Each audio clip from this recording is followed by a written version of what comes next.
WhatsApp what's up what's up hello what's up, कैसे हैं आप सब? हाँ जी मित्रों, good morning good morning good morning good morning all of you. कैसे हैं आप सब प्यारे प्यारे बच्चे, कैसे हैं?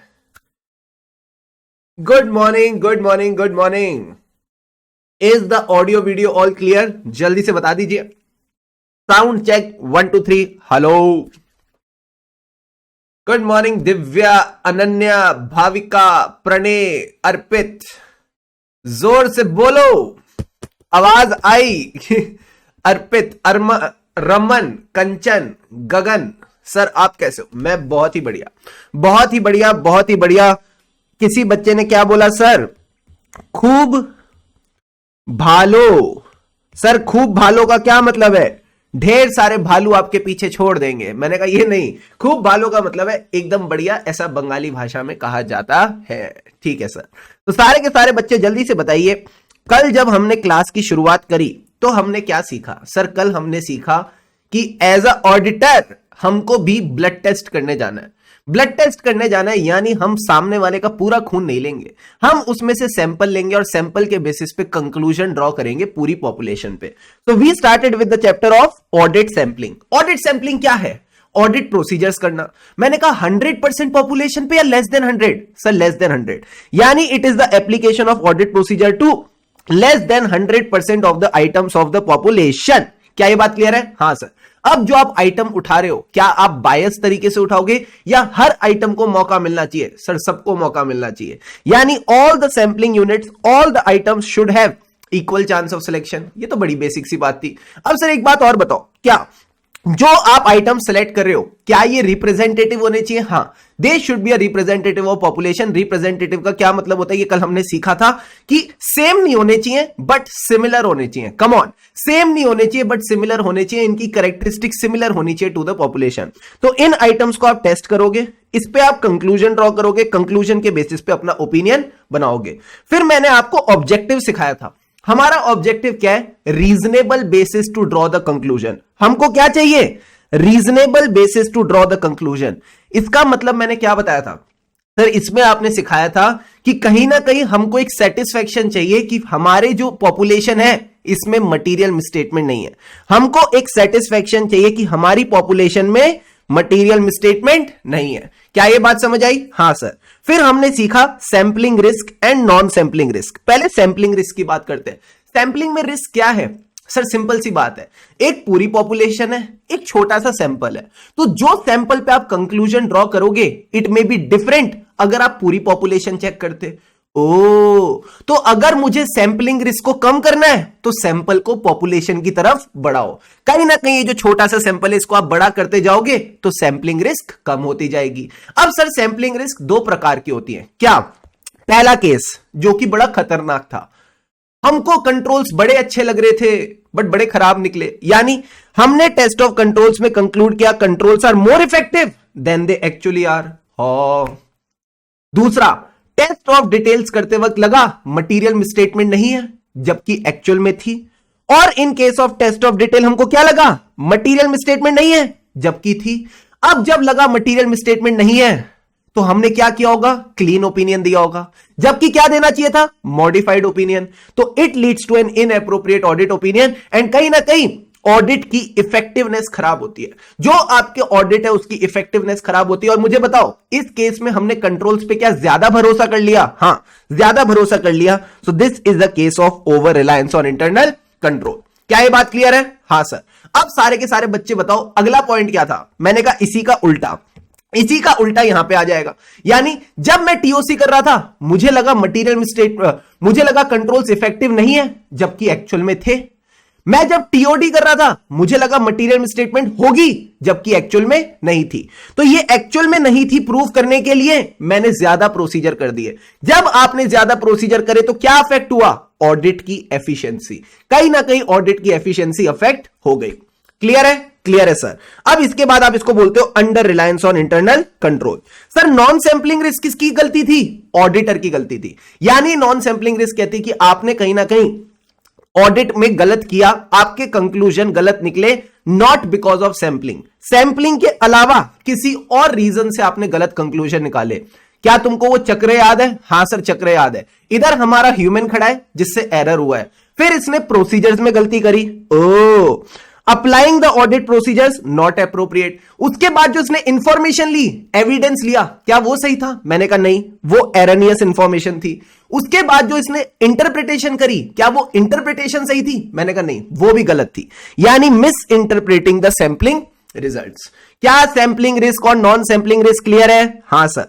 फिर हम चले किसकी ओर? तेरी ओर पॉपुलेशन की ओर। पॉपुलेशन क्या है? इंटायर सेट ऑफ डेटा, जिसमें से आप सैंपल निकालते हो, सैंपल पे कंक्लूजन निकालते हो, कंक्लूजन पे ओपिनियन। सर फिर से करके बताओ, बड़ा मजा आया। मैंने कहा फिर से सुनो, पूरी सेट ऑफ डेटा जिसमें से आप सैंपल निकालते हो, ठीक है, सैंपल पे कंक्लूजन निकालते हो, कंक्लूजन के हिसाब से ओपिनियन बनाते हो। आपको कैसी पॉपुलेशन चाहिए? सारे बच्चे चैट बॉक्स में बताओ, आपको कैसी पॉपुलेशन चाहिए? कम ऑन, क्वेश्चन आएगा एग्जाम में, कैरेक्टरिस्टिक्स ऑफ पॉपुलेशन, 3 में से 3 नंबर लाने हैं। आपको कैसी पॉपुलेशन चाहिए?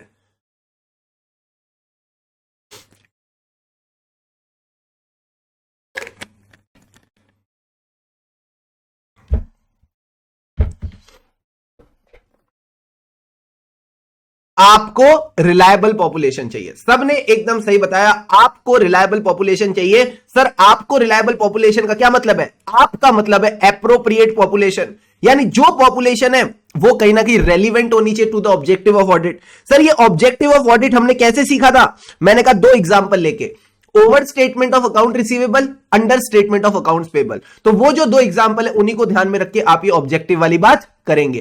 को का क्या मतलब था? Completeness, population should be complete. Reliable का क्या मतलब है? मैं उस पर भरोसा कर सकूं, यानी इंफॉर्मेशन कंप्लीट भी होनी चाहिए, एक्यूरेट भी होनी चाहिए, सही होनी चाहिए। अगर रिलायबल नहीं होगी तो ये रेलिवेंट भी नहीं है, फिर ये मेरे किसी काम की नहीं है, रेलिवेंट भी नहीं है। 3 नंबर में से 3 नंबर चाहिए, चुपचाप ले आना, ठीक है सर। अब बताओ सर सैंपलिंग यूनिट क्या था? Sampling unit are the individual items of the population, ठीक है। इसके 2 एग्जांपल बताओ किस किस तरीके से हम सैंपलिंग यूनिट ले सकते हैं। तो सपोज अगर मैं डेटर की बात करूं, तो जो डेटर के बैलेंसेस है वो इंडिविजुअल बैलेंसेस आ सकते हैं, mister A, mister B, Mrs C, या फिर आप इनको इनवॉइस वाइज देख सकते हो कि ये सारे इनवॉइसेस हैं जिनकी पेमेंट अभी तक आनी बाकी है।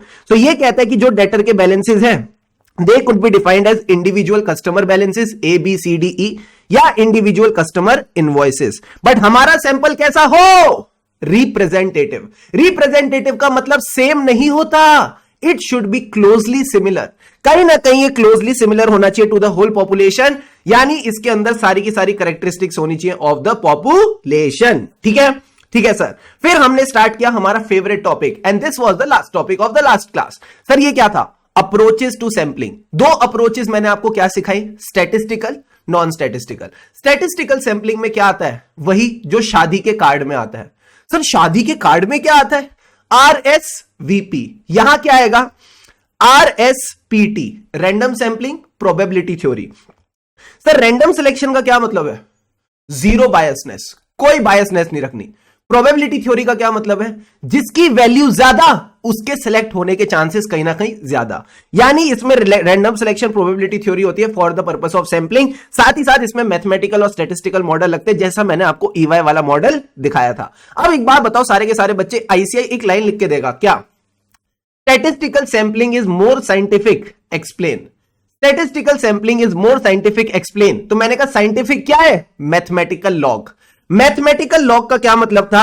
ये जो स्टैटिस्टिकल सैंपलिंग है इसमें क्या होता है sir? Mathematical laws of probability लगते हैं। लॉग का क्या मतलब था? L का मतलब था लार्ज नंबर ऑफ आइटम्स। जैसे कि हमने एग्जांपल में देखा, अगर 45,000 ट्रांजैक्शंस होंगी तो कैसे पता चलेगा कितने आइटम्स टेस्ट करने हैं? स्टैटिस्टिकल सैंपलिंग बताएगा। So whenever there are large number of items, for example trade receivables की कंफर्मेशन लेनी है, आपको इंप्लॉइज की टेस्टिंग करनी, दैट इज द पेरोल की टेस्टिंग, या आपको टेस्ट ऑफ कंट्रोल्स करने, तो आप स्टैटिस्टिकल सैंपलिंग का यूज कर सकते हो। और बताओ सर लास्ट पॉइंट क्या था? N का मतलब था नो पर्सनल बायस। कहीं ना कहीं इसके अंदर कोई पर्सनल बायसनेस नहीं होने चाहिए। तो 3 पॉइंट ध्यान रखना, मैथमेटिकल लॉज ऑफ प्रोबेबिलिटी, अगला वाला क्या था? Large number of items, and N का मतलब था no personal bias of the auditor. इसके साथ साथ एक बात बताओ सर, क्या इसकी एडवांटेजेस क्या थी? इसकी एडवांटेजेस मैंने नहीं सिखाई, रोसेश ने सिखाई। रोसेश कौन है? जो कैसे बोलता है? मॉमा ओ मॉमा। तुम मेरे जिंदगी में आई, तुमने मुझसे ऑडिट करवाया, मुझे बड़ा ही मजा आया, मामा ओ मामा। तो मैंने कहा मामा ओ मामा करके हमने सारी की सारी एडवांटेजेस सीखी थी। सर क्या? मॉ का मतलब है मोर ऑब्जेक्टिव। कहीं ना कहीं जो स्टैटिस्टिकल सैंपलिंग है, it is more objective than other samplings, because इसमें ऑडिटर की बायसनेस नहीं है।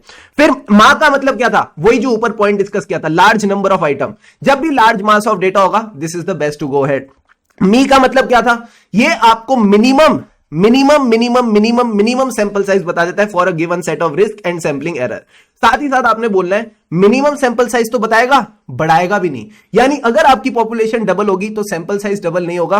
That means the sample size doesn't increase in the proportion to the increase in population. And last point क्या था सर? इन्हीं सब अच्छाइयों की वजह से ये सबकी पसंद है। ये सिर्फ रोसेश की नहीं, ये सबकी पसंद है, यानी it is widely accepted. Gotcha sir. Now we will start with today's topics. सारे बच्चे आ जाओ मेरे साथ।